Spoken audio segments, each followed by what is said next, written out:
My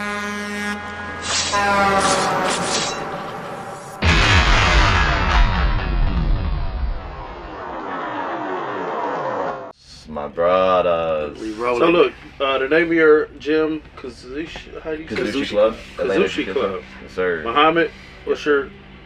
You want us to give your full name or just? My government. How do you want me to introduce you? Habibi or Mohammad Ibrahim. Habibi. Habibi. Are you okay with calling me Habibi? No. Is that really? That's like my nickname. Habibi? Yeah.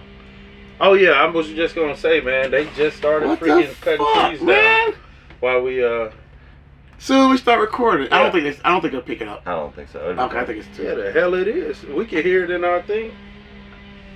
It ain't gonna last that long. There's only so many trees. Yeah. They got one tree out there. We good. All right. All right. So how do you want me to introduce you? Yeah. Muhammad from the Mohammad Ibrahim is my full name, or Habibi. They really call you Habibi? Yeah. That's your real? That's my answer. That's your nickname, or? Habibi Jitsu 10P. Okay, cool. Yeah. So I'm introducing you as Bro, look, I'm sorry. Muhammad Kuzushi. What's the name of your? Muhammad, the owner of Kuzushi Club. Kuzushi Club Atlanta Jiu-Jitsu. Yes, sir. Muhammad Kuzushi Club. Salim, I'm gonna let Salim do it. No, just go ahead. You jump it all off, and I'll just. Yeah. I'm just gonna do whatever comes natural. Yeah. You know, friend of Salim. You know, friend of many. Don't worry. We always do this beforehand. But we're hot, right? We've been hot. We're hot. My bad. Gerald, what's up, man? We'll see you in a minute, right? All right, Gerald. Good to see you, brother. We ain't forgot about you. We're about to come hot in 5, 4, 3, 2, 1. Welcome back to another episode of the Slackadjusters Special Edition. Today, we in Studio C. Salim, would you call this Studio C? Studio C it is. With our special guest, Salim. Can you please introduce our guest? We got a very special guest today. It's my coach, world-renowned, local all-star, head Habibi, Mohammad Ibrahim. Okay. How's it going, right? Welcome.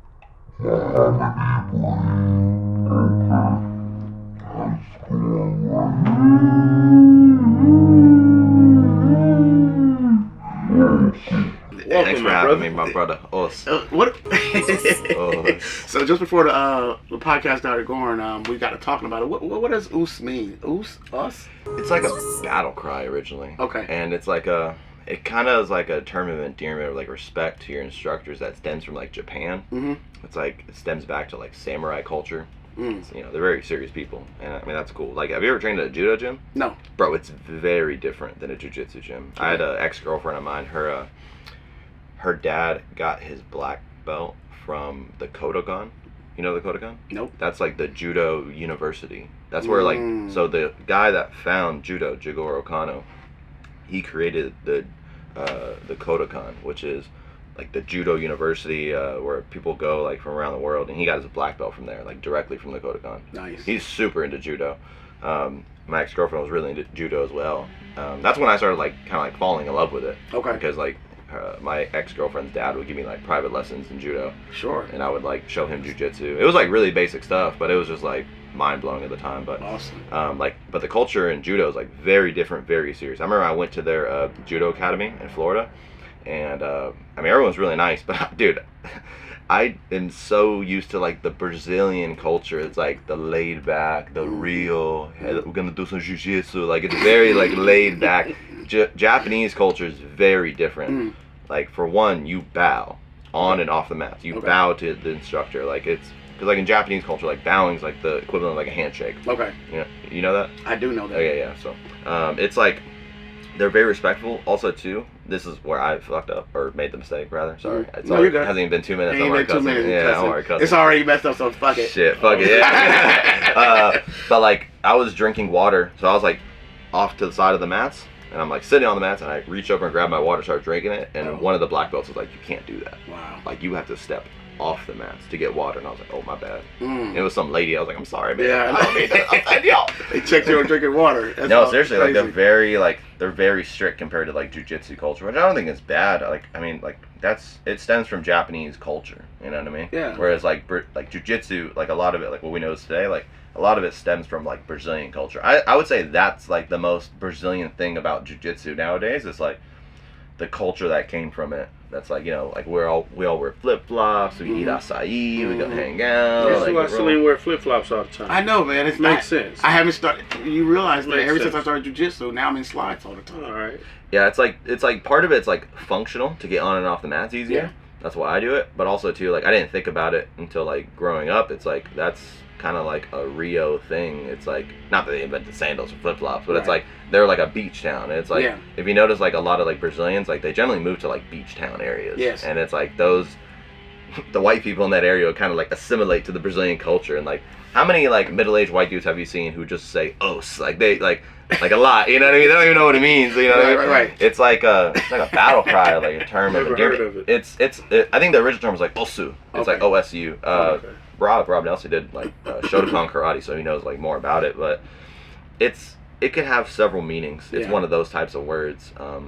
But it's definitely taken its own meaning in Yeah. life in like the like culture nowadays. It's like we do it almost ironically. Mhm. You know what I mean? Because it's like there's dudes like 50-year-old white dudes who just say "os" to everything, Mhm. and like they're being dead serious. Right. Like I've trained at gyms like that, like where it's like, "Hey, what's up, man?" He's like, "Us," and I'm like, "Hey, man, how you doing?" He's like, "Us." It's like, "All right, we go shake hands." And I'm like, Right. "All right, man, let's roll." And he's like, "Us." Like, Have you ever asked them, "Oos, what does that mean?"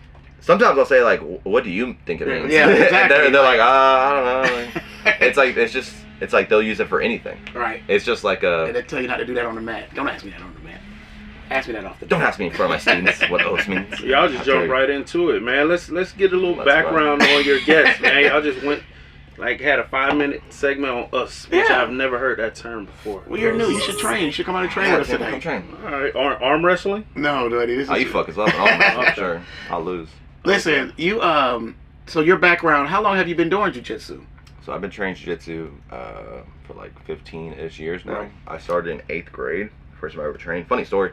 First time I ever trained was my buddy in 8th grade. We're in the back of chemistry class, and I remember I was just like fucking around, and I was like, "Man, isn't this a guillotine?" And it was like actually an executioner. It wasn't even a guillotine. It was like, Lord. you know what executioner is? It's with their head up. Backwards, Yes. yeah. Oh, Lord, that hurts. And my buddy Nick was like, "That's not a guillotine. This is a guillotine." He put me in like a high elbow and like Right. almost put me to sleep Oh, in the back Lord. of chemistry class. And I was like, because I didn't really understand like the concept of tapping yet. Yeah. So I was just like trying to tap, but I didn't really know what I was doing. And then he finally let go, and I was like, "Oh shit!" Yeah. He almost put me to All sleep. stars. Yeah, I was like, "That was crazy, dude." And then, bro, almost like a movie. He goes, "If you want to learn more about it," and he slipped me a number, or I'm sorry, an address. He's like, "Show up here tonight at 7:30." Sound like something out of a movie. It really does. And Fight Club or something.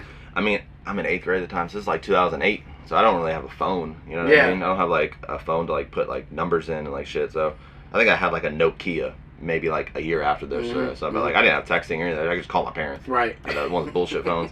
So he just slid me the address, and somehow I convinced my mom to take me there. And it was just some dude's house. This guy named Tony. He's this fucking Italian guy. Out of his garage. Yeah, in his basement. He actually had like a gym in his basement. He was pretty well off actually, so he had a pretty nice house. His son trained. His son fucked me up, dude. Bad. Like I got my ass kicked so bad that first day. I First remember- day. Hell yeah. So it was like MMA. It wasn't like just jiu-jitsu. Okay. So we were doing everything. And I remember after sparring, I was like, my nose was bleeding, and I was like, I need a second. And I go to the bathroom and look at myself in the mirror, and I'm like, why am I here? I did that shit nonstop every time I went there, because I mean, it was just like, there's a guy, he was a pro fighter at the time, and he was just teaching lessons out of this basement. And it was like me and a bunch of other high school kids. And I was like the youngest of all of them. And I just got my ass beat for a while. Yeah. And then eventually, that place turned into like the guy I was teaching there. Yeah. He had a guy who opened up a gym. It was Coffee BJJ. That's where Okay. I first started training in Okay. Clarksville. It was like the first jiu-jitsu gym in there. Yeah. And I went and trained like jiu-jitsu and MMA there for a few years, and then I ended up moving on to Atlanta, and then ended up later moving on to like where I'm Now, now. was that gi or no gi, or I mean, what It was was, that situation? in the basement? Yeah. It was all no gi and Like, MMA. kind of like a no gi MMA. Okay. Yeah, mostly MMA. Like I was doing a lot of striking. I started jiu-jitsu for MMA. So Okay. I did striking from 14 up until 18 for like 4 years. I did Okay. a smoker, bro. I did a Muay Thai smoker after like 3 weeks of training. No, what is that? A Muay Thai smoker is like an exhibition match. Like it doesn't go on Really? the record. It's like I think it's unsanctioned So I forget exactly. Is like this on tape? I can try to find it, but this is like my middle school, like freshman year or some shit. Yeah. And yeah, dude, I was like 14 and I fought a 24-year-old man. Okay. He was like 4-2, and he beat the brakes off me. I'll never forget, like, the first punch he landed. He just threw a jab, and I had been in so many fights growing up, I never got hit for real by someone who knew what they were doing. Right. And bro, it was like immediate boom, my head whiplash back, and I was like, dang, like I think I got a concussion from that alone. Damn. I ended up just getting my ass beat for 3 rounds, and then halfway through the fight, they realized I was 14. They didn't look at my ID. I was just about to say, like, it's kind of illegal. Yeah. I look like where a is man. it illegal at, man? Bro, this was actually in Hard Knocks MMA down the road in Kennesaw. Well, you sure you want to talk about that? They're out of business now. they went under a long time ago. Okay, but they realized you was 14 halfway after through, the 3rd round. after the second ass beating. Yeah, and they like tried to stop it, and I was like, nah, I'm good, man. And they kept it going for a little bit, and then eventually near the end, I was just getting my ass beat. They're like, all right, no, for real, stop it. Like, and then I was doing all right in the sense of like, for someone who trained for 3 weeks and I was a child, like I think I cracked his ribs with a body kick. Oh, nice.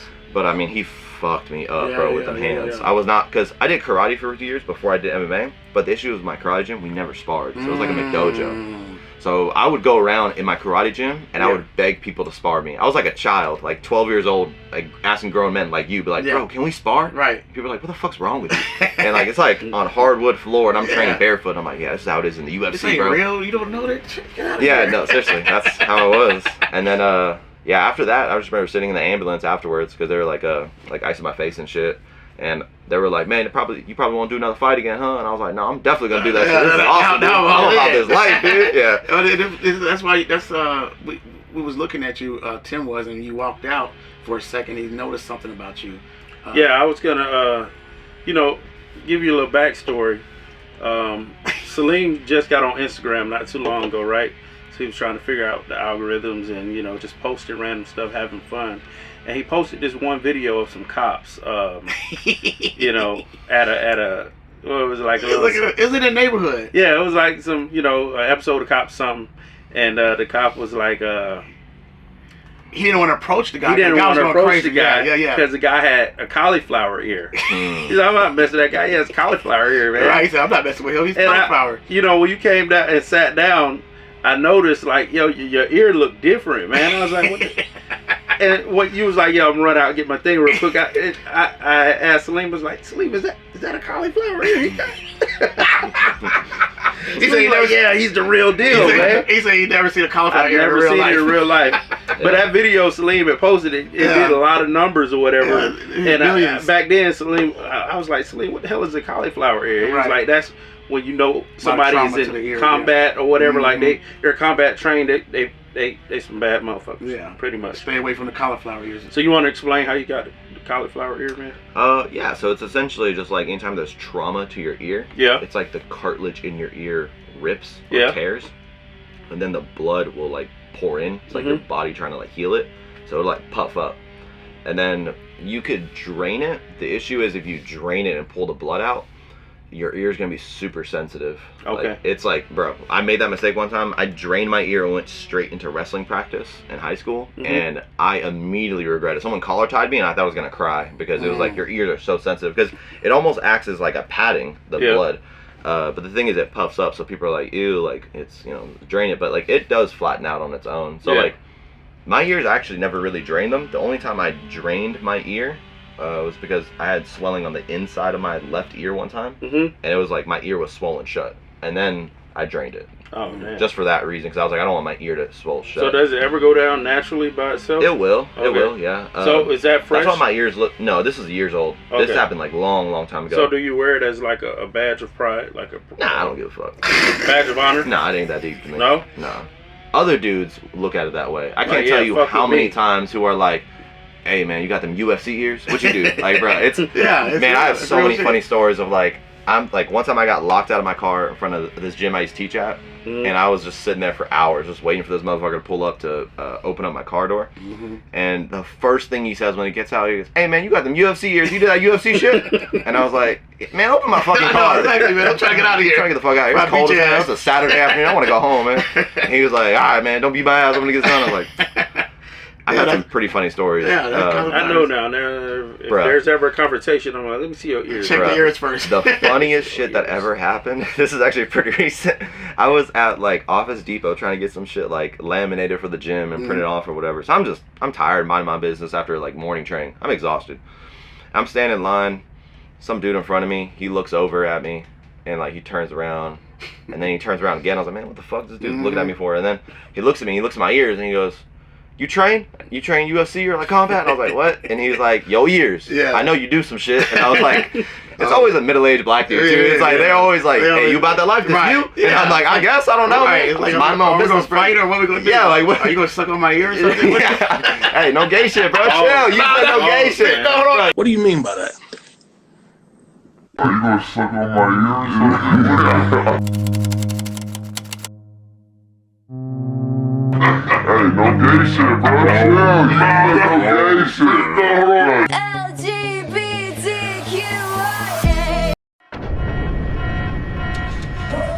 Gay nigga about to square up. The blood of Jesus. Oh, World Star. Squad.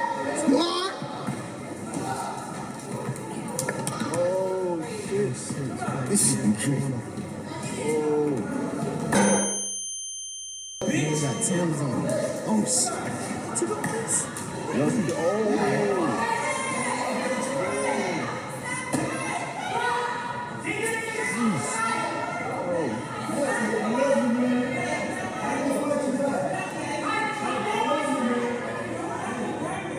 He on that gay shit. See, no. This is why I get hanging out with us too much. I be hanging with these motherfuckers so much, man. This shit rubbing just off on you, Oh, man. Lord. Bro, Cut that. Okay, so I'm standing in line. This dude turns around, starts talking to me about like jujitsu or whatever. He's asking me, he's like, what do you do? I was like, oh, I do jujitsu. And he's like, you do UFC? I was like, not really. Like, I did, but then I was like, I don't want to get punched in the face. And by UFC, I mean MMA. Right.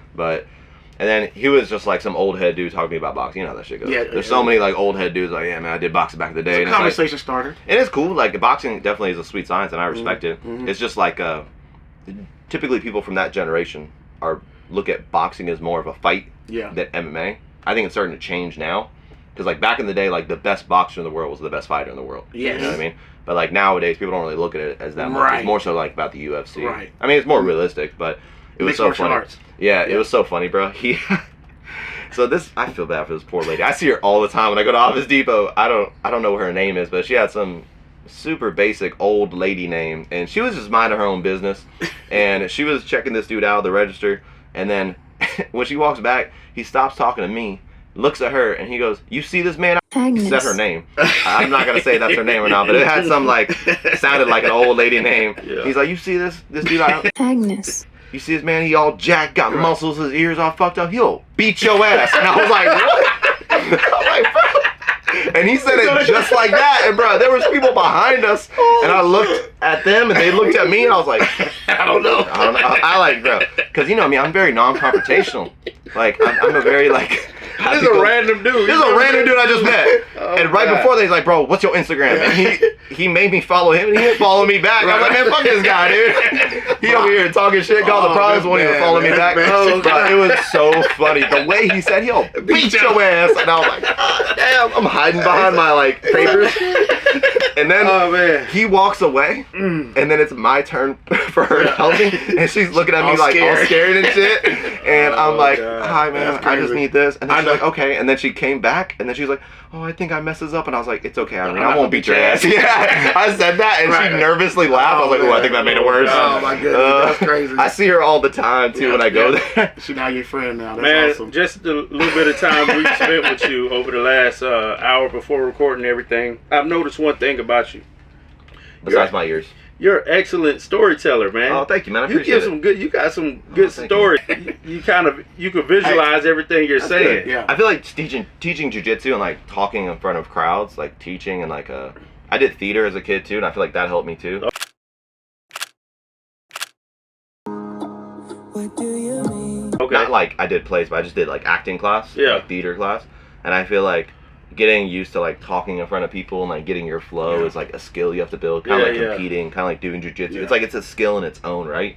Because I know a lot of dudes who are really good at jujitsu, like way better than me at jujitsu, but like it's hard for them to articulate it into words. Mm-hmm.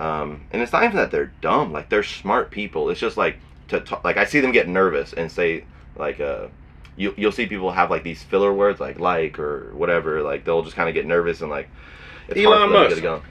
Elon Musk. Well, he's autistic. That's a little different. Is it? Is he really? Am I that way? Do you look at me that way? Tell the truth.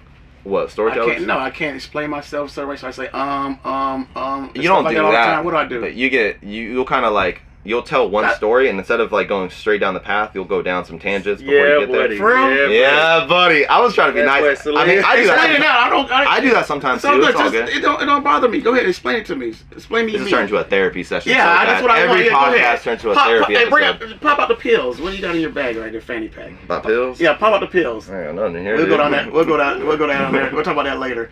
Cause He just man just roasted my mental health because I gave him honest feedback about his ability to tell stories. And he goes, I can't tell stories. I'm there with you. Pull your pills out, boy. Golly. Listen, tell me what about sensitive about my mental health, dude?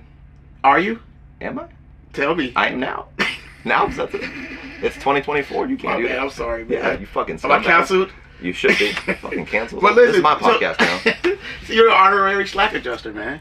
I'm the co-host. Yeah, let's go. Hell yeah. So, But thank you, man. I appreciate Yeah, it's all appreciate good. that. I try to get better at like telling stories and like trying to like get to the point with like the details that matter. and I don't do that well. It takes practice because I had a problem like that too, and I still. I'm being real serious about it because I'm being serious too. And I would say a family member's like, you always say you can't. I said, so Bro, even doing a podcast, you have to articulate yourself. You want to hear something really funny? And tell me, go ahead, tell me. So you know Don't what? slap the table too much, Salim. See what I'm We got a saying? mic He's on so the table. animated. He Got a leaning mic on this on the table. table. Is that animated? My drink Okay. right here, bruh. Your heavy ass arms, me bro. chill. Relax, Okay, bro. let's Chill, bro. All right, man. Take a I'm gonna chill slide pill. out the shot though. Okay, Yeah. I'm back in the shot. Yeah. Go ahead. Okay, so I'm Iraqi Turkman or Iraqi Turkman. Yeah. And that's so like there's three main cultures in Iraq. There's more, but like three of like the main ones is like Kurds, so Kurdish people, Arab people, Yep. and then Turkmens, so Iraqi Turkman, which like comes from the Ottoman Empire. So they have like their own language. It's like a dialect, very different than like Turkish. So I can actually understand Turkish if like they slow it down. Right. It's kind of like Spanish and Portuguese, but in the sense that Turkmen is like a much older language. Like it's like Old English almost. Like it's a lot harder. It sounds more like Arabic. Whereas when you hear Turkish, it's like Nasılsın? İyi misin? Okay, so Turkish, the way you say how are you is Nasılsın. So like, you don't really open your mouth. It's very like European sounding, very bougie sounding. In Turkmen, where I grew up, what I grew up speaking is Necasan. Like you open your mouth, there's more harder noise, more noise that's closer to like Arabic. So like there's only like less than 1 million people in the world like that are Turkmen can speak it. Like I've never met another human being in America that wasn't a family member that speaks Turkmen ever. And you can speak it. Yeah, I mean I can only speak it like my family members, but like I definitely like have gotten worse at speaking it because like Nobody to talk to. yeah, nobody to talk to. But like when I go back home and like see my family, like I'll stay for like a few months at a time. And then it comes back really fast. And then I almost feel like I forgot English when I come back. But it's funny because like is means like vagina in Turkmen. It means that's how you pronounce woman's genitalia. Really? Yeah, it's like or some shit. But anyways, when we came to America, me and my sister were at McDonald's and people were waiting in line to order. They're like, "Can I get and my sister and I were like, "What the? Can I get vagina here? They got that shit in America. They got everything. It's $1. Like, you know what I mean? Like, can I get Can I get yeah. So okay, so like in Turkmen, you can't say that. You can't use it as a filler word. So like you've probably noticed this if you ever watch like any Arabic news network. They say this a lot. Their filler word is yani. They say that a lot. Yani. Yeah, I grew up saying that. Okay. So What like does that that's yani is just like the filler word. It's like Okay. it's like it means like. Okay. So it's like Right, yani, but like oh man, it's Yani like YANI. I guess. I mean, it's all transliteration, I guess. So No, that's another word for vagina in English. Oh, really? it is. Wait, what is? Yani. Yani? I never heard that. They got I like get women enough, I use guess. these things called like yani balls and stuff. They put up their vagina to like tighten it up and stuff like that, and I ain't never heard about purify it. Send me that link. What the hell? How did we get on vaginas? I know. It was me. I did it. Keep it really PG. I mean, look, we said vagina, not pussy. Right. You know what I mean? Okay. Vagina's it's the Just real keep it going, medical guys. word. Let's keep it going. Let's keep it going. But anyways, so you mentioned you're from Iraq. yes. Give us a background on that, because we did want to get into that. Okay. How did you and your family make it to America? Okay, so this is a pretty long, kind of crazy story, but I'll try to keep it somewhat short and like tight. So I was born in '95, and like around the time the Gulf War was going on. Yes. And then so my dad, for context, was in a political party that was openly against Saddam. Probably not great for your health in a dictatorship. Right. To be in a political party openly against the dictator running Yes. shit. And he was an anchorman. And then he essentially, like, he was like pretty well known in the community. Like my brother had his own TV show on this news network. Like we're very wealthy. I didn't know this shit. I didn't experience this. Right. So I was wealthy. yeah, I did. I was the only family member who never experienced wealth. I'm still Right. broke. I All know, man. my brother and sister actually got better jobs and went back to being wealthy, and I'm like, must be Right. nice. I don't even know what it feels like. I've been broke my whole damn life. So, but anyways, so he was like had this political party as an anchorman. For context, he was in the military. He fled, and when he fled, he went to the news network and told everyone like what Saddam's plans were and how he was openly against them. And then either the next day or very soon afterwards, so me, I'm a year old, my brother, he's 11, Yeah. my sister, who's 8 years old, and we wake up one morning and my dad's missing. And my mom's freaking out, looking for him. And then Saddam's troops came to the door knocking, and they were like, yo, where's your husband? We're taking him. Mm-hmm. And my mom's With guns like, and everything. what? With guns and everything. Hell yeah. And then my mom was like, I don't know where he is. Like, I really don't. And then they They were searched like, the house? well, they were like, you have 24 hours to get him to us, or we take y'all. And then when they went away, my uncle called the house, and he goes, hey, the phones are tapped, so I can't tell you what's going on. So, because like my uncle at the time, he got ratted out by like his friend, like best friend growing up, Right. because he said he didn't like Saddam. And if they hear anything about it, he tortured my uncle for like years, like physical torture. When he came out, he had a heart attack and died. It was my mom's brother, and like stuff like that's super common. So my mom's scared. My uncle comes and takes us. We flee to northern Iraq on the border where Turkey is. And then we go across the border on foot. And I'm just like on my mom's back. Apparently we did this twice. One was like a false alarm and we came back, and then this time was for real. Yeah. And then when we went across the border, we stayed like, I guess, up north for like a month or so. And then we made like the trek over, like little by little. Because it's a journey, bro. Like to go across the border. Yeah. Was your dad there? The trek you remember on your mom's back? Or was he still missing? I mean, I don't remember it, so this is all like stories for me. My first life memory is when we fled to Turkey, so that's the next part of it. But he was on the other side in Turkey waiting for us. He fled the border. Okay. So he had to leave the country. So had he to was get like, going quick. yeah, and from what I understand, like they said he looked so different. Like he was skinny, lost a bunch of weight. He was already really skinny at the time, but he lost a bunch of weight. He had a really long beard. My dad has a mustache. He's got a dictator stash. I've never seen my dad without a mustache. My mom's never seen my dad without a mustache. And they married in college.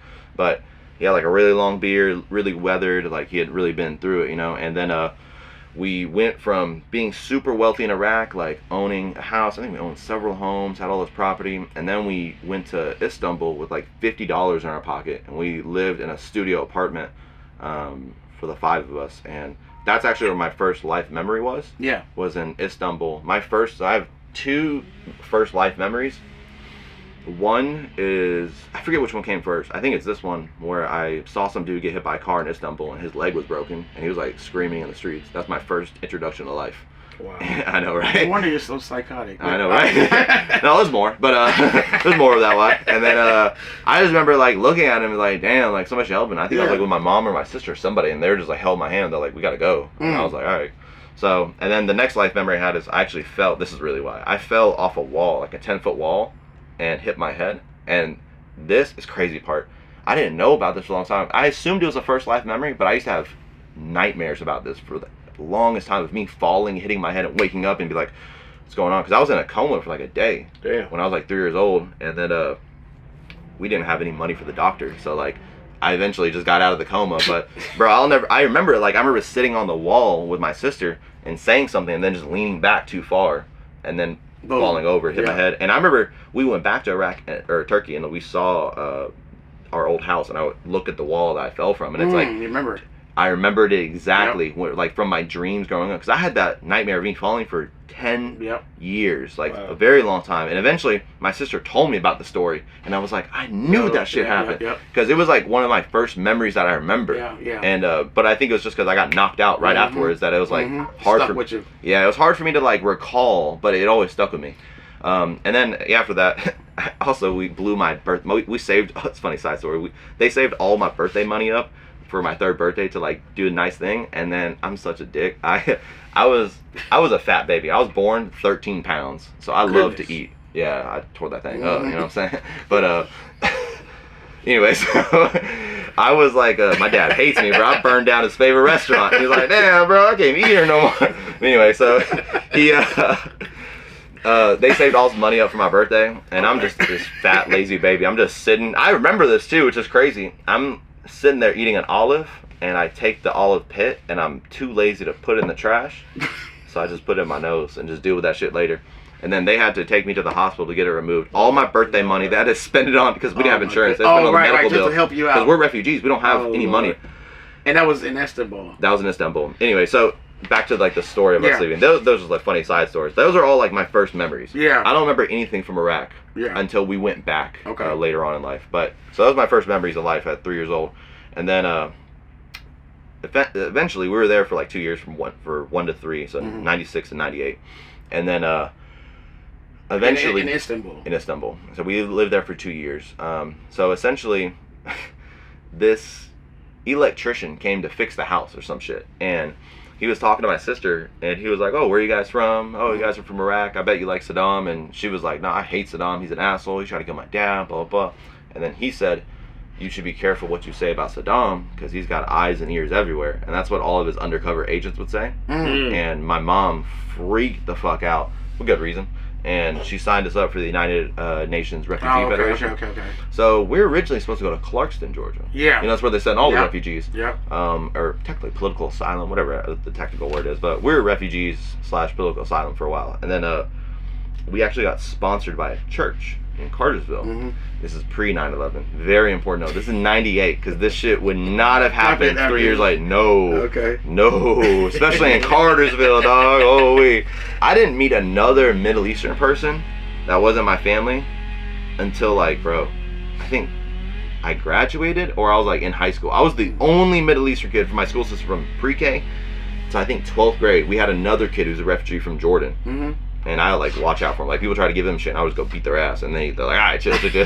But like, I was so used to being the only Middle Eastern kid. I mean, it was a very small town. But anyways, we got sponsored by this church.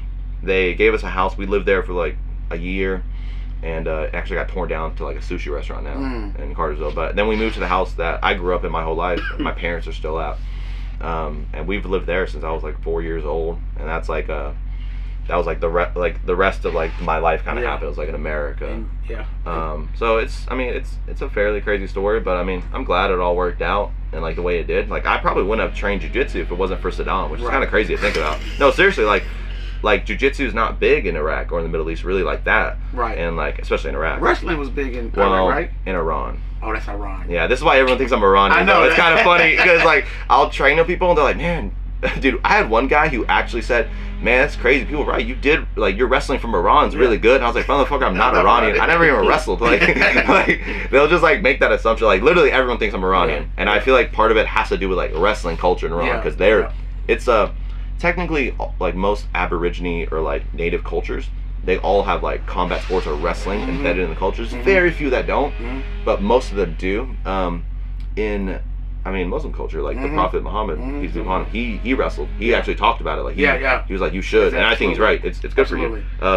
In Iranian culture, it's normal. In Turkish culture, like, it's big on wrestling. In Iraqi culture, not so much. Back in the day, I think in like Babylon, Mesopotamia, before it was like Iraq, I think there was some wrestling culture. But the thing is, bro, like Mesopotamia, like Babylon, like that culture, that's more like southern Iraq. And those are like, you remember I was talking about, like, there's mostly 3 cultures.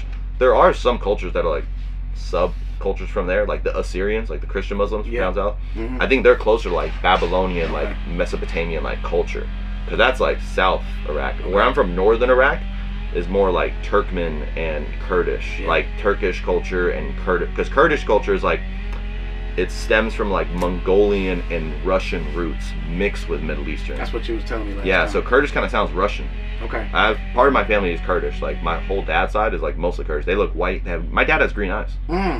Real green eyes. Real green eyes. Like he's just born that way. I could have had green eyes. What was my mom giving me these doo-doo brown eyes? I could have. Imagine how sexy I'd be. I know, with well, green you've been eyes. killing them then. I've been killing them. Hey, so how close were you staying to Baghdad? Very far away. That's what I'm saying. Like northern Iraq is like all the way up north. That's Baghdad area? No, Baghdad's south. South. Baghdad's all the way south. I never went to Baghdad. Okay. You really can't. And you nowadays. were more northern. Yeah, I wanted to go to Baghdad when I visited, but my parents were like, you can't go. So Saddam. That's where they went to college. Okay. They went to college in Baghdad area, I believe. So Saddam he ruled over all of Iraq. Yeah. And Northern Iraq is kind of like Kurdistan. It's Yeah. like its own little region, but it's not a real country.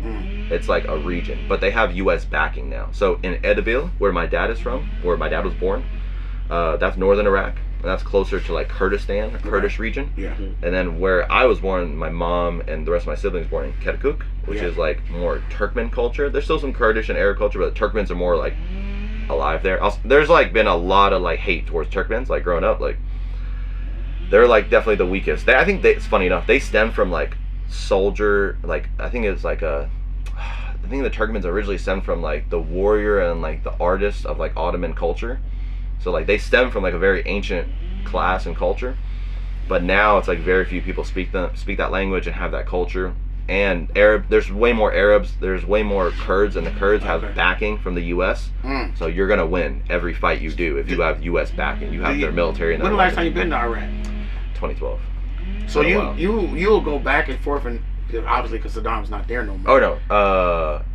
Yeah, 2012. Okay. I went in 2012, and then I think 2008. So did he really have weapons of mass destruction? I don't know. You tell me. Come on, man. Just ask, it's probably the first and only time we'll ever become. I mean, I'm get not close sure. to Iraq. Yeah. So, I mean, maybe, I'm not sure. I mean, it could have also just been like come on, man. a ploy to get the oil and get them, because there's a lot of minerals and is it resources. oil? Okay, in that's what I was Kirkuk. going to ask you. So in Kirkuk, there's a lot of resources, but it's a very war-torn city. Like you have to be careful in parts of Kirkuk. Like even like when we would go back, like we would stay in Kirkuk, but certain parts we couldn't go to. Okay. Does America have a heavy presence in Iraq right now? Ever since. I'm not sure about right now, but when we were there, yes, I saw U.S. soldiers. In northern Iraq, it's like Erbil, it's a lot safer. There's like malls, there's water parks, there's amusement parks, there's all kinds of stuff. Like all the money that gets pumped from the resources in Kirkuk, that money gets pumped to Erbil. Okay. So that's why you see like a big difference in those cities, and it's kind of sad to see. But like even in like the Kurdish region, you still have to be careful. So like crazy story. When I was there with my cousin Taha, he's Kurdish. He speaks Kurdish. He looks white. He's like white skin, blue eyes, What's his green nickname? eyes. What's his American name? He don't tell everybody name. He's not American.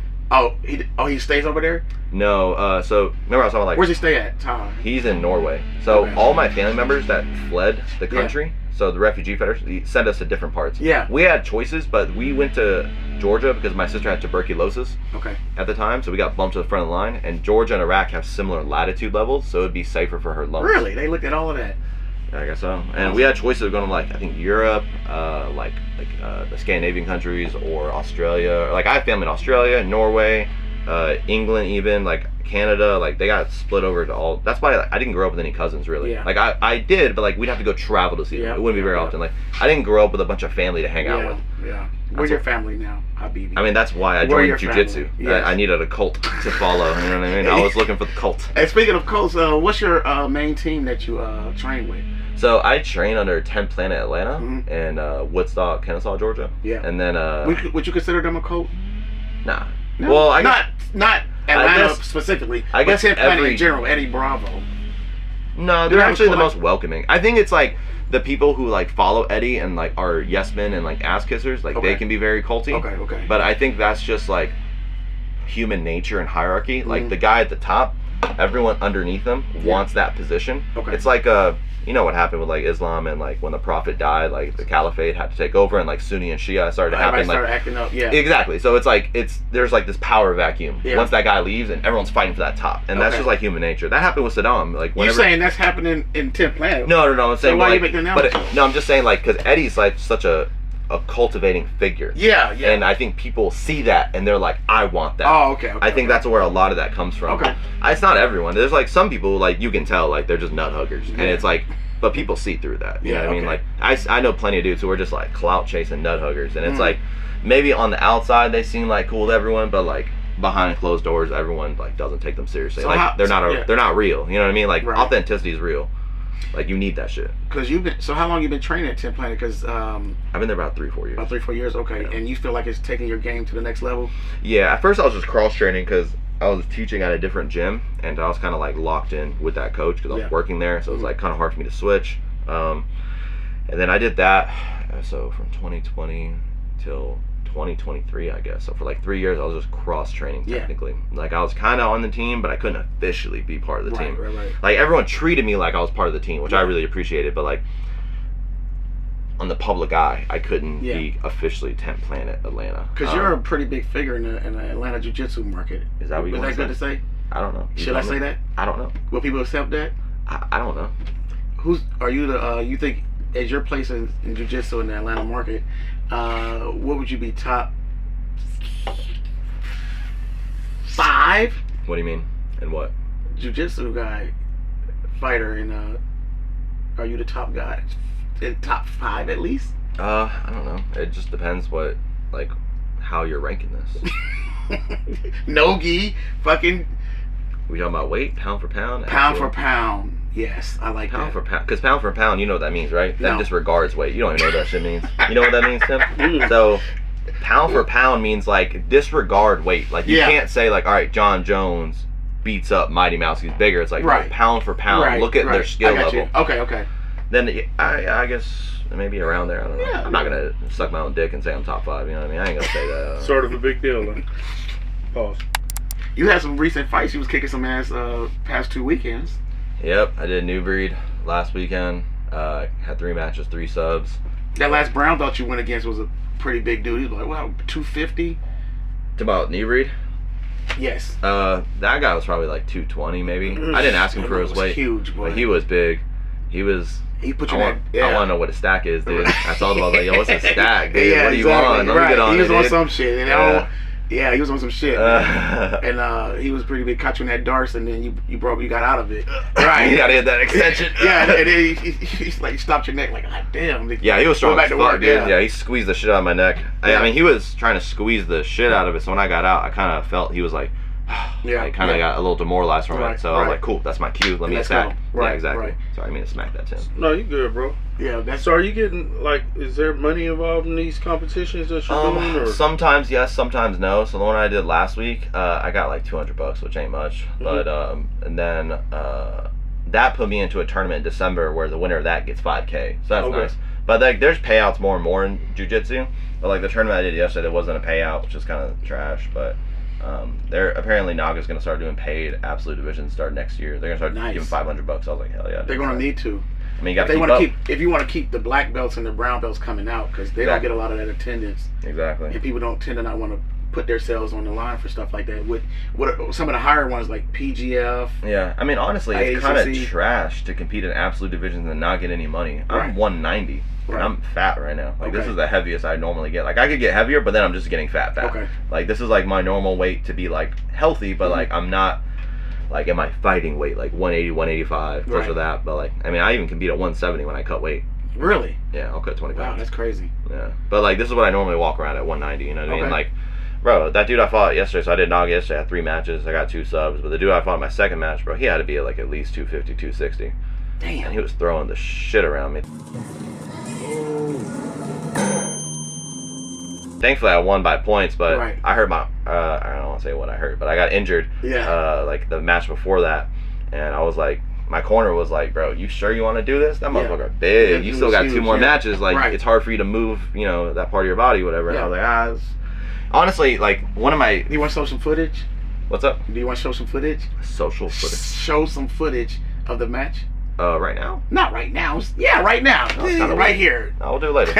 I don't want to walk the match. It's kind of boring. It's kind of hard to see. But I was going to say, like, I remember, like, my corner's like, oh, bro, you don't have to. It's just a Naga. But honestly, like, a skill that I've developed, because I have this, like, fault of mine of procrastination, Yeah. I've gotten really good at like trying to use like my faults to my advantage. So like my procrastination skills, something I'll do is like if I procrastinate something long enough, it almost just works out in my favor a lot of times. So like, hear me out. Yeah. So how does Okay, so let's start with not jujitsu. Daylight savings. Okay.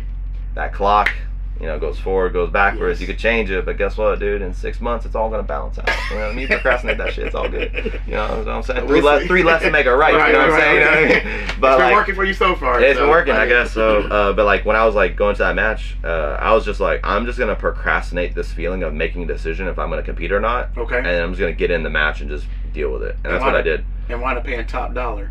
What's up? Wind up paying top dollar. What do you mean? Because the more you hold out, the more expensive it is for you to enter. What do you mean?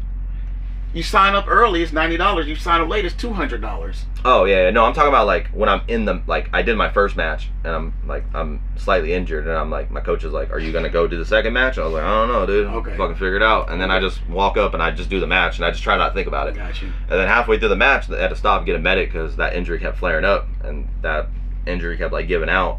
And then like my corner, the medic, the ref, the head ref were all like, bro, this dude's massive. Your shit's fucked up. Right. You don't have to do this. This is just a naga. And you look back at 14-year-old Habibi.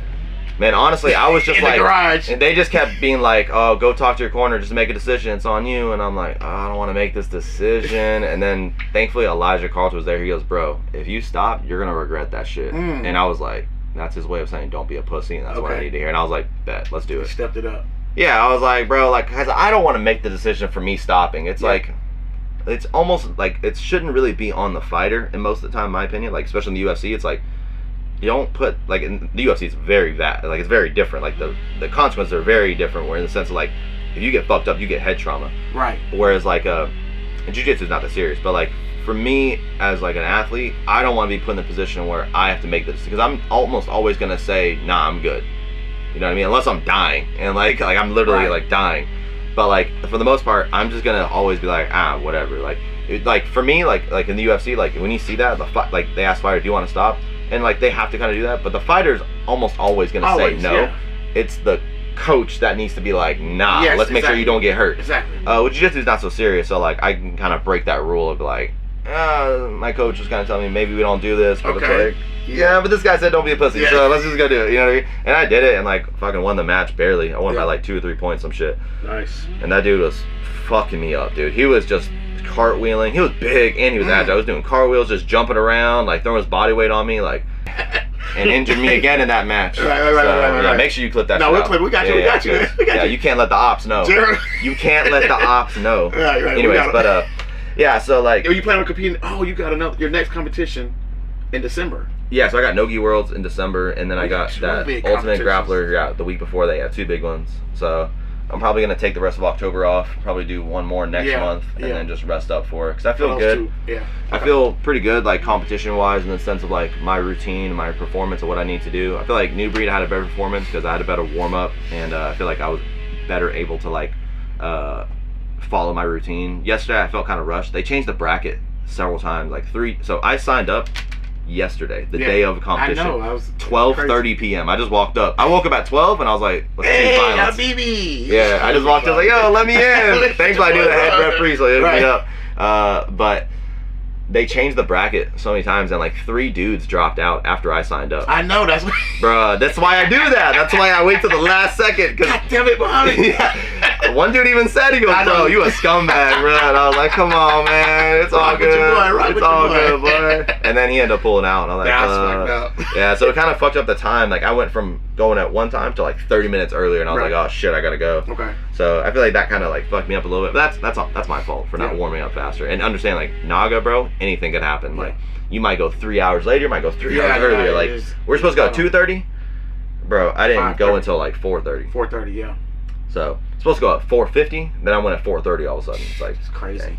Well, through all this competition and all your experience through the Atlanta market as far as jiu-jitsu goes, you've found a way to open up your own gym. And it's been so far, about a year into the... Yeah, a little over a year now. Yeah, a little over a year. You still train at Planet. So you bring all that experience and knowledge to your own situation where you got a nice growth going, you know, and it's in the the World Gym in Smyrna, Georgia. Beautiful facility, sauna, weight rooms, a little boxing area, huge, tall, 15-foot ceilings. 15 foot? I feel like it's 50. 50 foot. Yeah. No, it's 50. No, it's not 50. 50 feet? 15 feet in the I'm sorry. yoga room or in the fitness room? You're right. There's no way that's 15 feet. 30 feet. I'm 5'11" and 3/4. You know what I mean? So do the math. No way. 3 of you up there, right? So No it's about way. 10 of you up there. At least. It is tall as fuck. Yeah. Air It's gotta be close to conditioned, 50 feet. heat and air. Yep. Mirrors. Beautiful facility. Flexing from the mirrors. Yes, all that. If they're not broken. Yeah. Damn, another jiu-jitsu video.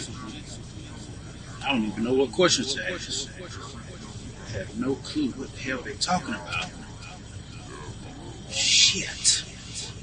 So it's a very beautiful facility. So tell us a little bit about your gym that you started. Yeah, so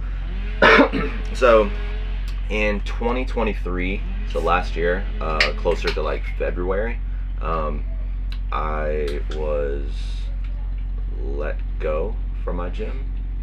We parted ways where I used to teach at and like my old coach, and we just, like here's the thing, it's like at the end of the day, the business owner, like he's gonna run the gym how he wants to. Right. And if you're not the business owner, like it doesn't matter about your opinion. And I feel like that's important. Like I mean it does, but like if you're just a coach there, like you're not gonna be able to run the gym the way, like you're gonna usually hit a ceiling.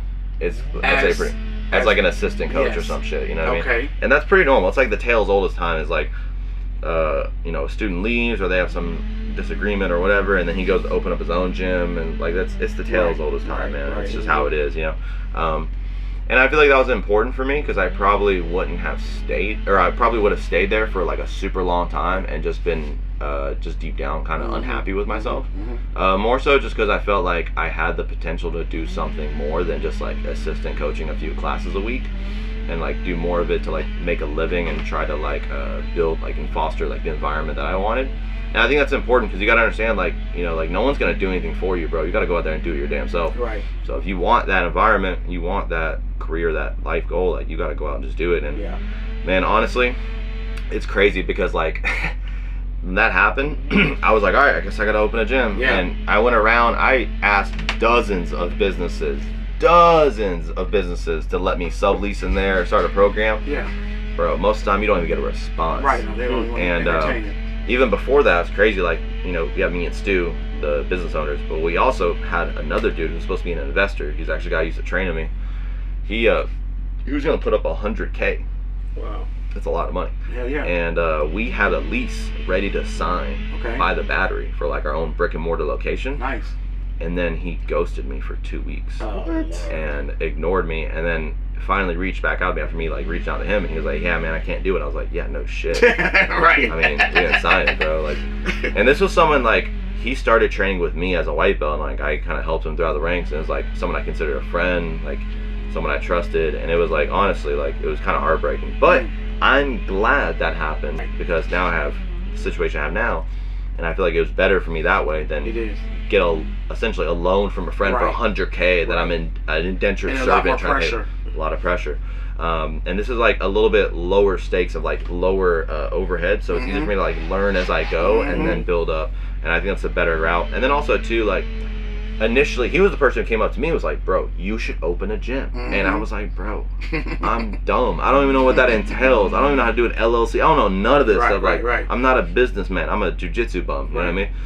But he planted that seed in my brain, and he was like, no bro, like you're good at teaching, like you like it, like you're passionate, like people like that, you just gotta learn something about business and start doing it. Do it. Yeah. And he's the one that kind of planted that seed in my brain, so I'm very thankful for him for that. And honestly, I'm thankful for him kind of ghosting me looking back. I mean, it was heartbreaking at the time because I was really excited for everything worked out. And I think it's important to understand, like most things kind of work out for themselves as long as you like have good energy, you work hard, try to be smart, treat people good, you know what I mean? So And that's kind of what I like to get into, because when people visit gyms, they really want to know what they're getting into, because every gym is not for every person. So what does your gym has to offer that most gyms won't?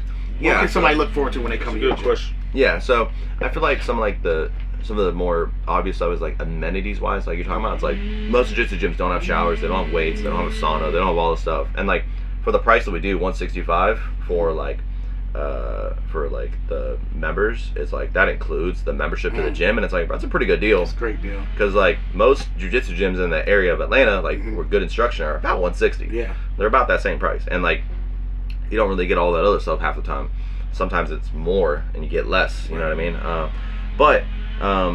You know, I think that's like some of the obvious part of it. I think the other thing is like I really like my job, and I think people can see that because I feel like there's a lot of coaches out there. It's like they seem like they don't really like their job. You know what I mean? They're not as passionate about like the actual meat and potatoes of like the product itself, the service. Is like you talking about jiu-jitsu, teaching jiu-jitsu, like actively coaching, rolling with your students. I mean, you see me in class, like I'm always doing something. I'm not just like sitting on my phone chilling. Like there's a lot of coaches like that. They just like show a move and they just sit in the corner on the phone, swipe on Tinder or whatever the fuck. You know what I mean? Like I actually seen that. I looked over like, what are they doing? Like, oh, they're on Tinder. Right, exactly.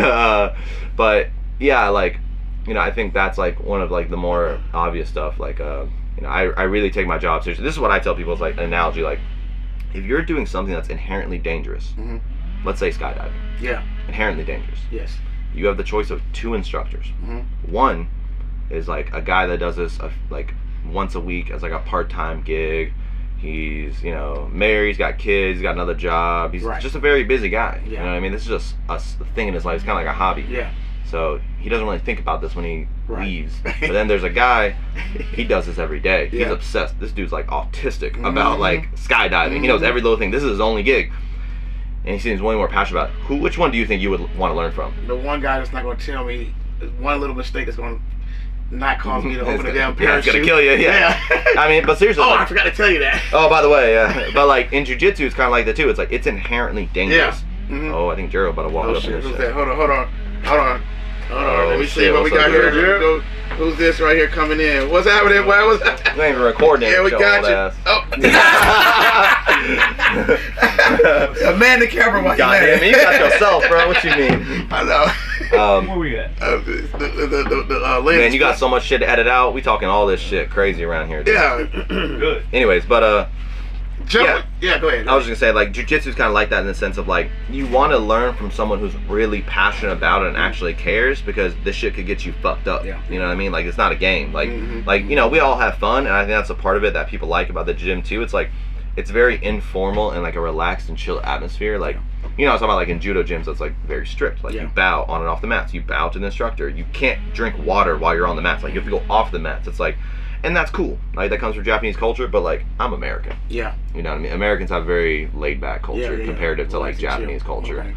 So, like, for me, it's, like, almost more of, like, a wrestling practice. You know what I mean? It's, like, you know, we circle up. We don't line up and bow in. I don't really do that because, one, I feel like lining up and bowing in is kind of like this weird hierarchy thing. And, like, I've seen it. I used to do this. Yes. And, bro, I used to do stripes. Damn. I don't do no more. Okay. And this is why. Because I remember we were lined up. And a lot of the stuff is I was just forced to do it because I had black belts above me just telling me, hey, this is how you got to do it. I'm like, all right, whatever, I'm just going to listen to you. You're the boss.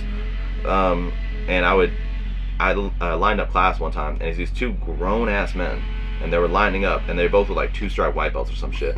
And one dude was like, oh, like, I gotta be here. He's like, oh, we're the same rank. And he's like, yeah, but I'm older, so I get to be in front. And I was like, man, y'all sound like some kids, bro. Yeah. And after that, I was like, I'm done with this shit. I'm done with stripes. I'm done with lining up. Yeah. Because it, like, reinforces this weird heart. Like, when we circle up, we're all equal. Yeah. And that's what that's what people tell you is about, oh, we go here, kind of like we're all equal, no ego. But it's like, don't fucking tie your belt facing me, motherfucker. Okay. Because that's, like, a thing from, like, ancient Japan. Yeah. It's like, you tie your belt facing someone, it's like, challenge them to a duel to the death. Oh, but, like, yeah, but no one thinks that. No. Exactly, because we're American. Like, we're not samurais in feudal day Japan. Like, there's even rumblings going around starting to call it American Jiu-Jitsu because it's starting to look different than. Well, I think it's just Jiu-Jitsu. Is that I think true? It's just Jiu-Jitsu. Okay, Jiu-Jitsu. Okay. I think it's just Jiu-Jitsu. Just call it Jiu-Jitsu. I think it's like easy not to like. Not Brazilian Jiu-Jitsu, just Jiu-Jitsu. Well, think about it. Because it was type of Jiu-Jitsu, right? It started as Jiu-Jitsu, and then the Gracies started calling Gracie Jiu-Jitsu, Brazilian Jiu-Jitsu, and then now we have Americans calling American Jiu-Jitsu. Like we see the cyclical thing where people take it and like,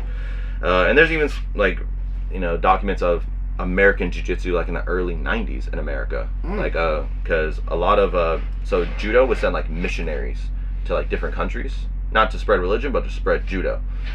So you probably know Mitsu Maeda, famous one, Count Koma or Conde Koma, who went to Brazil and allegedly taught the Gracies. I say allegedly because we don't really actually have that much proof of it. Okay.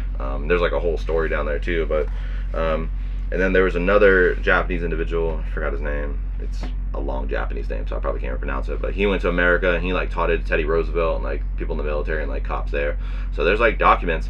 Keenan's pretty vocal about it, and he's like actually shared documents of it, of like people, this Japanese individual going to America and teaching jiu-jitsu, and there's even documents in the early 90s calling it American jiu-jitsu, them adopting it. So like this stuff's been around forever, and it's all cyclical, like these phases it goes in, but like at the end of the day it came from Japan. Got you. So people just hijack and try to make it their own. That's basically what you're saying, the Brazilians. I think it's a marketing thing. It is. I mean, and it's great marketing. Yeah, it worked. It worked. And I mean, I think the Gracies, that was like one of their biggest contributions, was like marketing. Yeah. Because they necessarily weren't the best people. There's actually a lot of like proof of like them having like challenge matches or like team matches with like gym against gym, and like I think there's like the Fada lineage that's like not affiliated directly with with the Gracie lineage, I believe. And like there's a story of like they had 20 people from like the Gracie Academy and 20 people from the Fada Academy, and I think like almost everyone from the Fada Academy got a leg lock on the Gracies or some shit, and it was like no one really hears about that.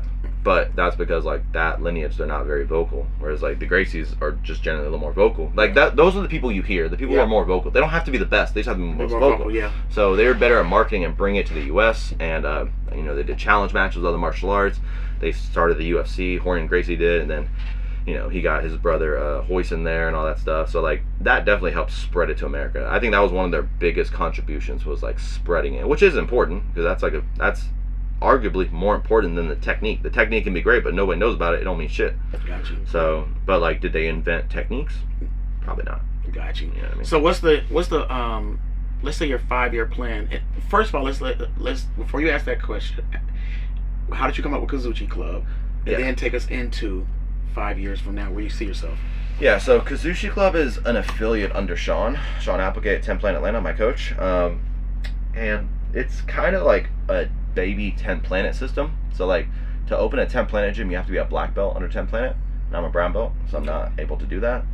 So the way he does it is like his students, he started Kuzushi Club, so it's like a way you can open a gym if you're not a black belt under 10 Planet. You can still like build experience. Then if you want to, when you become black belt, you can go 10 Planet. I don't know if I will or not. I'm not thinking that far ahead. How many Kuzushi clubs are there out there? So there's Kuzushi Club Atlanta, Kuzushi Club Pensacola.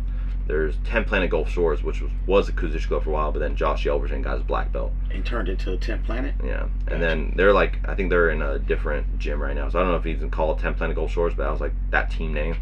And then there's Kuzushi Club Dalton, Georgia, and there's Kuzushi Club Chattanooga that just opened in Chattanooga, Tennessee, with Elijah Carlton. That's his club? He just opened that really recently. Yeah. Wow. How does that work on the business side? Do you have to pay like a fee or something like that to them? So the way it works with like affiliate fees, Tim, is most gyms, the way like they look at it is like, all right, I'm gonna allow you to use my logo for branding and almost like a franchise, like, you know, like I allow you to use the Dairy Queen franchise or the Subway franchise, so that way you can build trust and rapport with customers, and they're more likely to buy from you. But in turn, they'll charge you like, I know one guy that I knew growing up, his affiliate fee was like $300 a month. And then he would make it to where like he has to come several times a year, do like a workshop or a seminar at your gym, and he probably keeps most of that money. Okay. And then in turn you get to use their logo and their brand. But with Kuzushi Club and Sean, there's no affiliate fee each month, which is kind of crazy because most gyms make you pay an affiliate fee each month. And then the only requirement is we do a team training at your gym once a year. So we did that this year in July, I believe. And like the way that works is like my coach come and does a seminar. Teaches, like, anyone's welcome. It's not just a team. Like anyone from like our teams and beyond can come train. It's all open door policy. But he'll teach like a seminar, and then he gets half the money, and then I keep half the money. Nice. So it's like, you know, it's a nice deal. So it's like, instead of just being like, all right, I'm gonna take all this money from you and you get to use my logo, it's like, all right, I'm gonna help build you, and then when I make money, like, you get to make money too. So I think that's a really cool policy and the way of looking at it, because that builds better like vibe and culture in the gym, instead of just feeling like you're kind of getting leeched off of by someone who like doesn't care as much. This is like, you know, someone who's really trying to look out for you, and I think The thing is, like with Sean, he's just very picky who can open up. Like he's had several people ask him, like, "Yo, can I open a Kuzushi Club here?" And it's like, "Yo, man, like I don't even train with you like that. I trained with him for years on pretty much a daily basis." That's part of one of the requirements, probably. Well, he has to know you and trust you and yeah. your jiu-jitsu to some degree. You So know I what couldn't open up Kuzushi Club East Atlanta. I mean, he let me open up, so why not? No, but I think like it's important for him to have that rapport with his students. Hey, what's happening? It's your boy Salim V World. You want to kick off one of our new sponsors, Bilal's Handmade Soap. Hey man, you want to smell good, want to be fresh wherever you go? Check out Bilal's Handmade Soap. They got lavender, chamomile, and also the goat. All natural soap, smells fresh. Hey, give them a look. Bilal'sHandmadeSoap.com. Peace. So if I went to Planet, would I be able to roll? Would I be able to hang with them guys at 10 Planet, or would I get my legs snapped? No, dude. God damn it! You was getting your leg snapped at a BJJ submission challenge, bro. Of course, you get your leg snapped by like Kevin and all them, bro. That room's pretty intimidating, though, man. Is it? I guess it can be. I mean, it's. Peter was in there. I mean, I'm used to it just because like I'm cool with everyone, and like I know like we're all just really chill and like pretty down to earth. But like yeah, when you train. And like people are getting ready for comps, I mean, yeah, it's gonna be some tough rolls. Even like if someone's not really rolling that hard, it's still gonna be tough because everyone's really technical. So like, so basically, no 44-year-old truck driver that goes to work every day. I mean, there's middle-aged dudes who train there. So like, here's the thing: the way to look at it. You go to some gyms, like let's say people say like world-class gyms, right? Usually, what they mean is like at that gym, there's like a few people who are world-class, who are really good. Right. And that's one way to look at it. And like, oh, like those guys are really good, so like that gym's world-class. But then like if you look at like as a whole, sometimes like everyone else is not that great. Right. And for me, a lot of times that's due to like the instruction and like the culture and the coaching. Yeah. Because usually those few dudes, it's just like the cream rise to the crop type of thing. It's like, all right, we're gonna put everyone, just fucking beat the shit out of them, and the best people will rise to the top. It's kind of like a very capitalist mindset, and like that can work. The issue is like those people are gonna be more intuitive grapplers, so it's kind of hard for them to like consciously know what they're doing and pass it on. Whereas rooms like 10 Planet, everyone's really good. Like you roll the white belt there, and like that white belt's got good fundamentals because Sean does a good job teaching everyone from the ground up fundamentals. So you go with someone who's a white or a blue belt, and like they'll feel really hard to submit because they fundamentally understand what you need to do to get a choke or a joint lock or whatever. They'll have really good knee elbow escapes. Like they have really good at pummeling. That's just really fundamental stuff that sometimes you're not taught as much as you should be when you first start. But they get that from the ground up, and you can see it in the room as a whole. Like there's almost no bad rounds. Like obviously there's gonna be some people who are just new and like they're not picked up As yet. you start getting to that. Let's say someone's been training for like 6 months to a year there pretty consistently, like they're already a pretty like good round. Oh Lord. Yeah. So. Now I remember I went there one time, and it was a team training, and yeah, we went in December. Y'all threw the white belts out there. It was a and the white belt world championship. Yes, sir. It was pretty rough, man. I wish we still had some footage of it, but it was pretty crazy, and I'm just sitting on the wall looking at everybody like, what the. But it was fun though. It was fun, dude. Who doesn't like making the white belts beat the shit out of each other and just throw some bets and some gambles on it? Right, you know them boys was was throwing gambling, but them boys boys were throwing leg locks and all kind of shit. White belts. Yeah, fuck it, why not? Here's the thing, man. I feel like white belts should be able to learn to do leg locks. Here's the thing, like they're gonna get leg locked anyways.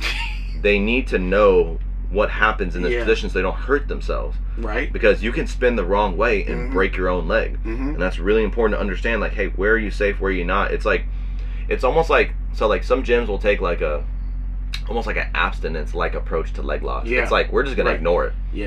Until it becomes an issue. Until everyone's getting leg locked. Like I've been to so many gyms where like, people are pretty good, and then like, dude, I've been to some gyms where like, people are pretty good, but they don't have good understanding of leg locks. And I've seen like a white belt come out of nowhere from like a different gym, a different town, just tap all the upper belts. And it's like, bro, this guy's not even good. Yeah. This guy's like a 140-pound white belt who just started, but he just knows how to do an ankle lock. He's fucking up all these black belts. That's crazy. And it's like, I rolled with that guy, I'm like, he's not even good at it. It's just, y'all just really don't know about leg locks. Crazy. And it's like, now you're a brown or a black belt and you don't know how to deal with an ankle lock or a heel hook. It's like, brother, you're far behind the curve. So you got to let them know early. And I think that's really important as long as you like talk to them about safety. I mean, you see me in most of my classes. Yeah. The biggest thing I heard about is that safety is like, guys, stop you're that. Here. Yeah. Don't do that. No, bad dog. Bad. Don't especially with you. I'm like, no, bad. No. You kind of, what's the name? Trying that dude right there. I got to get on him. Yeah, kind of fly shit, jumping around and flying shit. But yeah, well, like takedowns, dude. Takedowns, in my opinion, are inherently more dangerous than leg locks because you can't tap. Oh, it comes on so quick. I mean, once you're falling, brother. Lord. That's it. You know what I mean? You got to go with it. And if you don't know how to go with it, you're gonna get hurt. Most people don't know how to fall. Right. So that's why I teach takedowns almost last. Okay. Like if I had to pick like this hypothetical perfect curriculum and the hypothetical perfect student who comes to all, because that's the thing about curriculums. Like it's not rational thinking in the sense like these people aren't coming to every class. Yeah. So like it's kind of flawed in my opinion. That's why you'll see my curriculum like I have like an idea of throughout the week or like 2 weeks I'm trying to go over it, but like depending who shows up to class, I might have to change it. Yeah. Because it's like, all right, I had this plan, but y'all missed like the first 3 things. Right. This won't make sense to y'all. I got to go back, and that's fine. Like I don't get upset by that. Some coaches do. They're like, fucking, why you guys suck at this? You know what I mean? But it's like I'm not teaching this to feel good about myself. I'm teaching this to help you guys. So like, if I got to take a step back and go to the basics of it, I don't care. But so tying into the 5-year thing, because I do want to get this in before you run out of here, because you don't have a children's class yet. No, we can't because of where we're at. You plan on having a children's class eventually, brick and mortar? Tell me kind of. Yeah, so like what in your 5 thoughts years, are. I would like to have my own brick and mortar. I'd like to have kids classes. I would like to maybe even have other programs too. You know, fucking have a coffee Striking, stuff shop. like that. Yeah, Yep. fucking rock climbing. You know, all kinds of shit. Yep. But I would like to do that just so I can kind of scale the gym and have more coaches, have more instructors, and eventually I would like it to where the gym can operate on its own without me being there. You know what I mean? I still want to be there and teach all the time, but I'm saying like, you know, if I got to go travel, I got to do this. It's like right now it's like I'm the main product, so that's why you see me here like every day, every class. You know what I mean? It's like we've had like other coaches come try to teach, but like it's people are here for me. You know, not Right, huge, that's, but it's like, that's where the value they're not here for a comes purple belt teaching under me, and that's cool. And that, I appreciate those people covering classes and whatnot, but you know, people pay a monthly membership to learn from me, and I have to build up all my students to make sure like eventually they can help cover classes and people coming in like they can get a lot from that. It's not just me, because I don't want my students just completely relying on me. I have to kind of build leaders underneath me to help. That's right. And it takes time. Like you know what I mean? Jiu-jitsu's hard, bro. It takes years to even get decent, to be honest. Like, would you say Salim's decent? Is she still a grasshopper? Listen, here, turn the camera to Gerald. Turn the camera on. So I've been doing this. I've started at 42 years old. I asked him the question. He's making excuses already, dog. I asked Muhammad the question. Muhammad, what's your answer? I'd say it's decent, yeah. Alright, that's all we need. It depends on the day of the week, what mood he's in, if he wants to listen or not. Is he a white belt? He's a blue belt. Listen, I'm getting my but in life, shitting on a white belt. But in life, he's a white belt, though. Listen, in podcasting, he's a white belt. Exactly. It took us like 2 hours to get this shit started. No, man. But if I could get this leg entanglement game down, boy, I'm gonna be a beast. Yeah, I'm gonna be a beast. Yeah. If I can figure it out. Man, don't bite your lips like that, bro. Chill, dude. Rob watching this shit, man. Yeah, he's about to bust, dude. But you know, I think like that's like a big thing is like there's a lot of schools that don't go over like the leg entanglement game. So like once you go to the gym that does, it's like you almost feel like you're starting over. Yeah. That was how it was for me. I just learned how to do a good ankle lock, like defending a fucking straight ankle, like put your knee up, or how do we talk about it? Yeah, point your knee up. Point your knee up. On the floor, high I'm like, motherfucker, all this goddamn time. Yeah. And he wouldn't tell me that shit. He probably did, to be honest. He probably said that millions of times. He might have. Because I feel like that was not the first time I said that the other day, too. I feel like I've said that for like a year and a half since we've been open. I'm just put your knee up. You probably just got heel hooked right away. And you're like, man, this shit don't work. Right, exactly. It's just I mean, that's the dilemma, baby. You know what I mean? Yeah, it is. It's a dilemma. And that's what we was talking about. Like, you go back and forth. It's like, and you can reverse engineer that and use that to your advantage. Because when you see them switching, you can use that time to switch back and forth and open up the entanglement. Yeah. It's chess match. There's a lot going on. That's the thing I like about jiu-jitsu. It's a very in-depth process. Yeah. And it's not just about getting good and being world class and all that type of stuff. It's like, man, it's so interesting. And I don't have to be the best, but some guys do that shit beautifully. And that's what I appreciate about it. And it's real. It's a real fight. It's a real challenge. People call jiu-jitsu not a fight, I'm like, bro, you haven't competed against some big bastard who's trying to buck you up. That shit feels like a fight, dude. I can tell you that. I've had fights that felt easier than jiu-jitsu matches. Yeah, absolutely. Like, because what you would rather get, a knockout or a submission? What do you mean, like in a real fight?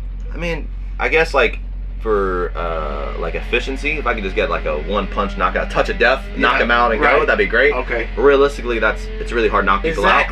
And you'd be surprised, like it's pretty easy to do. One time I got into a fight when I was a kid. Yeah. And I was fighting my friend, and we were beating the shit out of each other, and I like punched him in the forehead, and I thought I broke my hand. I was like fuck. Yeah. It hurts. Thankfully, he was at the edge of a hill, so he fell down the hill. So Yeah. it looked really dramatic. His dad was watching. He's like, damn, you're getting your ass beat, boy. And I was like, yeah. And I was like, fuck, my hand hurts.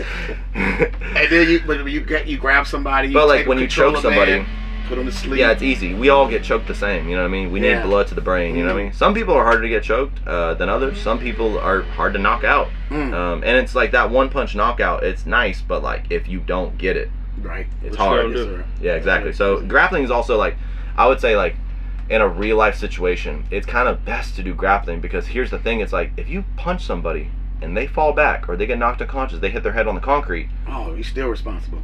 yeah, that's manslaughter. You go Oh, to jail. Lord. So if you don't want legal troubles, probably just hold them down, refrain them. We actually had a student, Jay.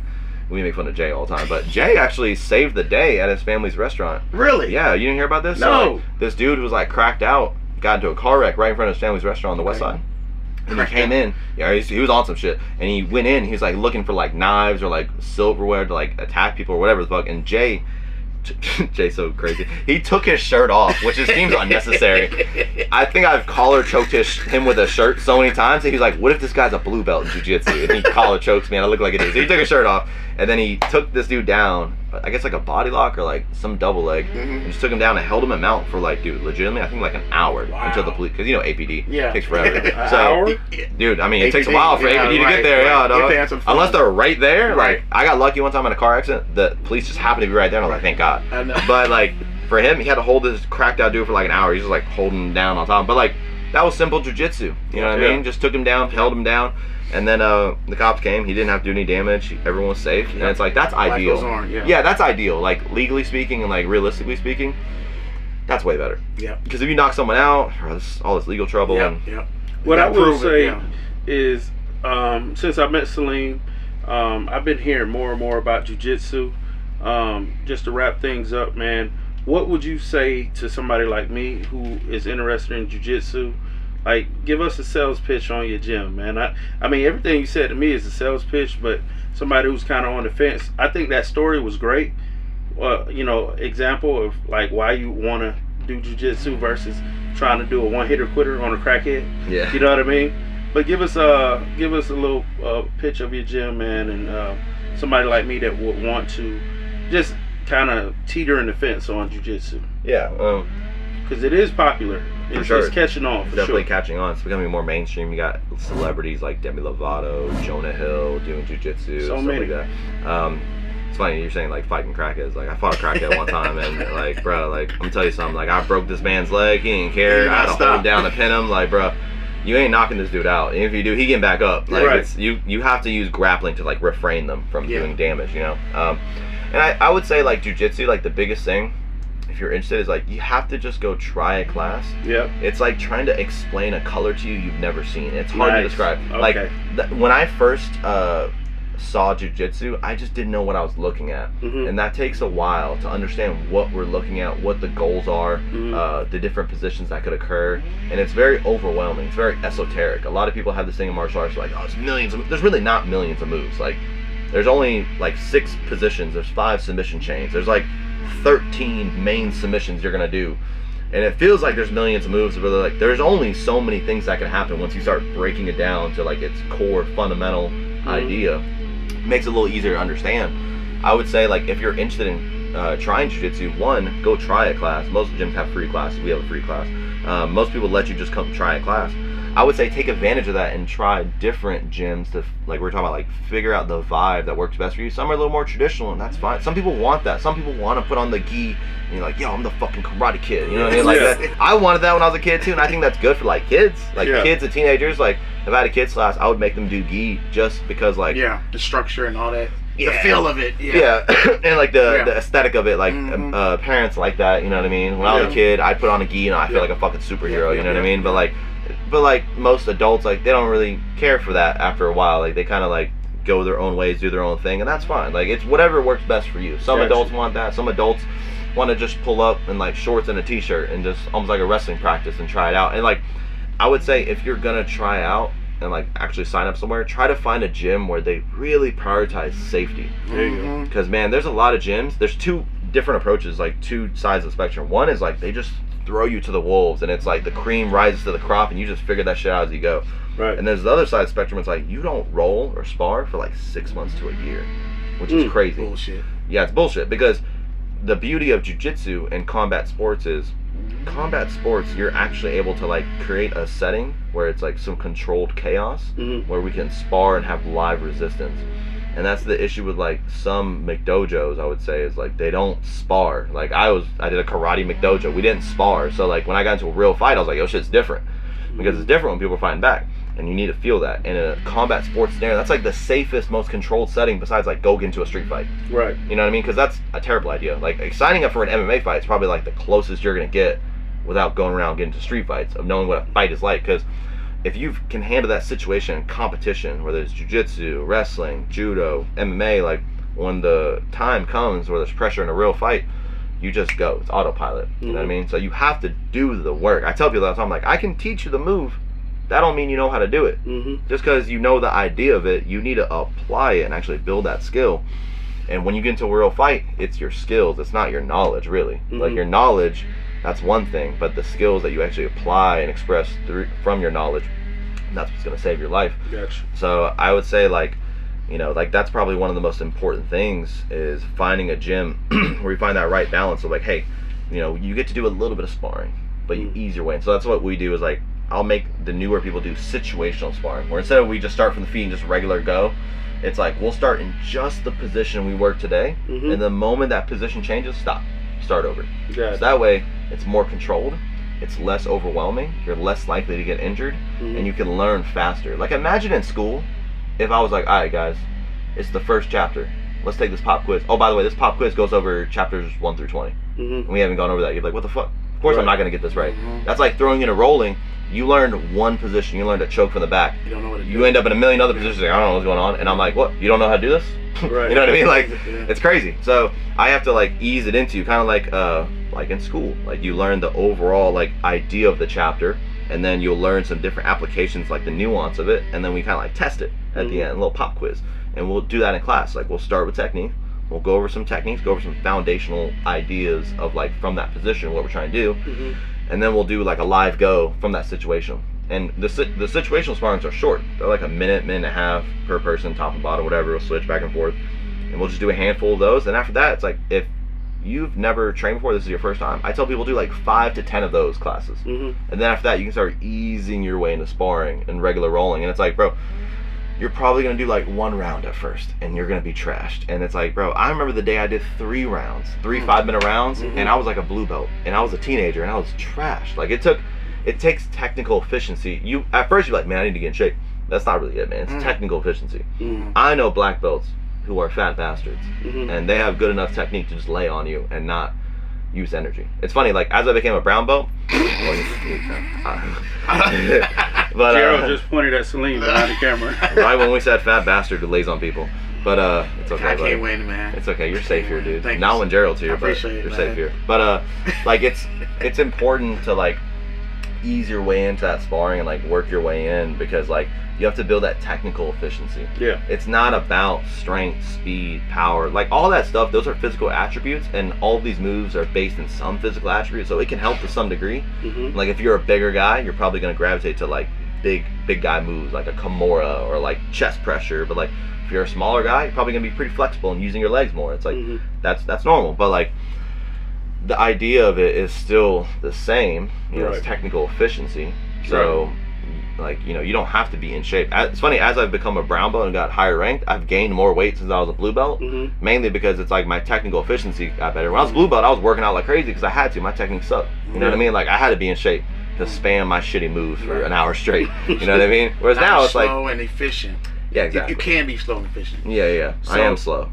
And so we're business owners. We're in the trucking space. You're a business owner. Yep. And we know with that comes people that sponsor you and look out for you and stuff like that. So we're always down for, you know, shouting out those people. Throw a couple of your sponsors out there, a couple of people that looks out for you. And so before we wrap up, you know, we always want to show love. Yeah. So 2 companies I work with, Nation Athletic. My buddy Mark, he runs the company. He's actually based here in Atlanta now. trains at Odyssey mostly, but he'll come train with us a few times. Yep, cool cat. Really cool dude. He'll give me gear and help me out and stuff. And then I work with Game Day Men's Health in Buckhead. It's a men's health clinic, a TRT clinic. Yep. So they give me TRT each month, so that's nice. Each week. Damn, you tell us this at the end of the podcast? You know, gotta have me for round 2. Talk about the juice, boy. Oh, shit. But yeah, they do like peptides, they do Okay. like Ozempic, it's like all that stuff. Okay. It's like, and it's nice because it's like a doctor. It's Okay. not like some Right. gym bro in a Yes. fucking scrub outfit. Absolutely, this is the Snow Bunny crisis on steroids. In a fucking scrub outfit. Yeah. You know what I mean? There's a lot of places where it's just like a bodybuilder Right. in a scrub outfit, and it's like, bro, you ain't a doctor, chill out. But this dude's actually a doctor, and he like, you know, you get blood work done throughout. Nice. So they do free blood testing and free like testosterone testing. Yep. Your your first visit is free. You just get free blood work, and they get the results back in like 10 minutes. So it's really nice. Nice. So I definitely recommend everybody should get their blood work checked Yes, out, get their T-levels checked out, because Absolutely. I'm 29, I'm still young, Yep. and my T-levels were like below half of what they should have been. Wow. And a lot of it's just stress and lifestyle. Like, Lot of I live a stress. stressful life, you know what I mean? I'm fighting people every day and then trying to sell fighting. It's a hard sell sometimes, you know what I mean? So, but yeah, I appreciate those companies looking out for me. Appreciate my coach, Sean, 10 Planet, everybody looking out, helping me on a daily basis. Appreciate my students, Kuzushi Club. Appreciate you, you know, all my homies. Oh my God, let's cry. Everything's great, man. Yeah, no, I really appreciate it. And appreciate you for coming on. It's a fun conversation. We'll have man. more of these and whatnot. For sure. Yeah, we gotta have them on for part 2, man. Yeah, it's always interesting characters out here. A lot. You never know who you're gonna run into. Yeah. And that's how I look at jiu-jitsu. I look at it as the new golf. Business deals used to get done on the golf course. I run into a lot of people in every gym I go to, millionaires, regular working class people. I've run into a lot of people, and that's another nugget. Where are that these you millionaires at? Trying to sponsor me? shit. Trying to sponsor me in the gym? Yeah, I mean, there's a lot of people I've not met. for them. sure, for sure. And that's real. Everybody wants to do jiu-jitsu. It's a kind of it plays in the old man sport. You know, it works for us too, and we still can feel like we're doing something. There's a lot of older people in A jiu-jitsu. lot of older people do jiu-jitsu, so it's very. You don't see that as much in other combat sports. No. There's not 40-year-old dudes starting wrestling. No. Not so much. You know what I mean? Not so that's the good thing about it. It's a beautiful thing. This facility lends to that, and it's a great thing. So yeah, absolutely. I encourage people to come check us out, Smyrna, Georgia, and we get some great instruction. I think I'm gonna come. I'm gonna bring my basketball shorts and and one shorts. Give it a shot, huh? And one's where it's at. they had me in free. Yeah, it's free. Yeah, Yeah, exactly. free course. Exactly. Yeah, you got nothing to lose but just like That's right. an hour of your time, you know? That's all it is. All right. Awesome, man. Well, hey, man, we appreciate you coming dude. out, man. Pleasure, dude. Yeah. Thank you, Thanks for Mohammad. guys having me out, Brother. dude. Hell yeah. Slack Adjusters, Salim V World, Tim motivates. Habibi. Oh, my brother. Like and subscribe. Where can they find you? Where can they find you? Habibi.jitsu 10p on Instagram, Kuzushi Club ATL on Instagram. Those are my main 2 pages. Like on Instagram and Facebook. Just look all that shit up, you'll find me. Awesome. All right. All right, bud. We out. Over and out. Peace. Oh.